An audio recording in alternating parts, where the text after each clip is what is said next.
அச்சுவோட 3வது நாள் சமையலுங்க. வேர்க்கடலை சட்னியும் தோசையும் வேணும் அப்படின்னு சொல்லியிருந்தான்.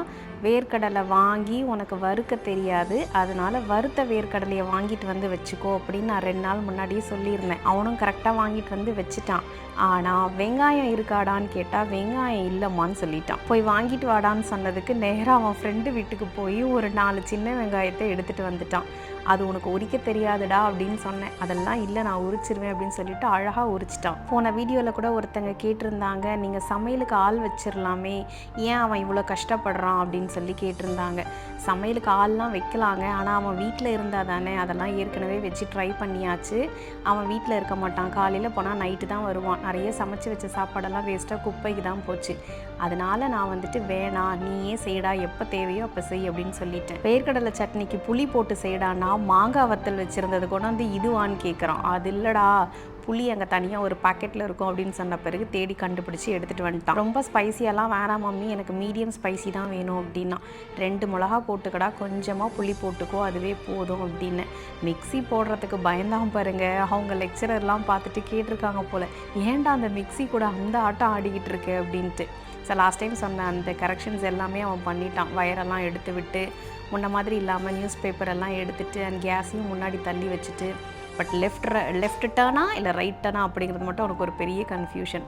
ஃபஸ்ட்டு சுற்றில் அந்த மிளகா சுற்றவே இல்லை. கொஞ்சமாக தண்ணி ஊற்றுறான்னு சொன்னால் கொஞ்சம் கொஞ்சமாக ஊற்றி கடைசியில் ஒரு ஃபுல் டம்ளர் தண்ணியே ஊற்றிட்டான். சட்னி அரைச்சிட்டான், ஆனால் அந்த ஜாரை கழட்டுறதுக்கு தான் அவனுக்கு தெரியல. அதுக்கப்புறமா மெல்லமாக ட்விஸ்ட் பண்ணி எடு அப்படின்னு சொன்னதுக்கப்புறமா ட்விஸ்ட் பண்ணி அழகாக எடுத்துட்டான். பையன் கஷ்டப்படுறான்க்கா, பேசாமல் நீங்கள் கூட போய் இருக்கக்கூடாதா அப்படின்னு கூட நிறைய பேர் கேட்டிருந்தாங்க. கற்றுக்கிட்டோங்க, நான் கூட இருந்தேன்னா அவன் எதையுமே கற்றுக்க மாட்டான். நம்ம இல்லைனா தான் பசங்க நிறைய விஷயத்த கற்றுப்பாங்க. லாஸ்ட் டைம் சொன்ன மாதிரி தான் நிறைய பேர் வந்து சொல்லியிருந்தாங்க, ஆணாவது பெண்ணாவது எல்லாருமே சமைக்க கற்றுக்கணும், பேசிக் நீட் ரொம்ப ரொம்ப இம்பார்ட்டண்ட், அவங்க வந்து சர்வை பண்ண அவங்க கற்றுக்கணும் அப்படின்னு நிறைய பேர் சொல்லியிருந்தீங்க. கரெக்டு தான். நிறைய கமெண்ட்ஸ் வந்துருந்ததுங்க. எல்லாருமே அஸ்வினை ரொம்ப சப்போர்ட் பண்ணி போட்டிருந்தீங்க. அதை பார்க்கவும் படிக்கவுமே ரொம்ப ஹாப்பியாக இருந்தது. இந்த தாளிப்போட பயம்லாம் அவனுக்கு இன்னும் அடங்கலை, மிக்சியோட பயம் இன்னும் அடங்கலை.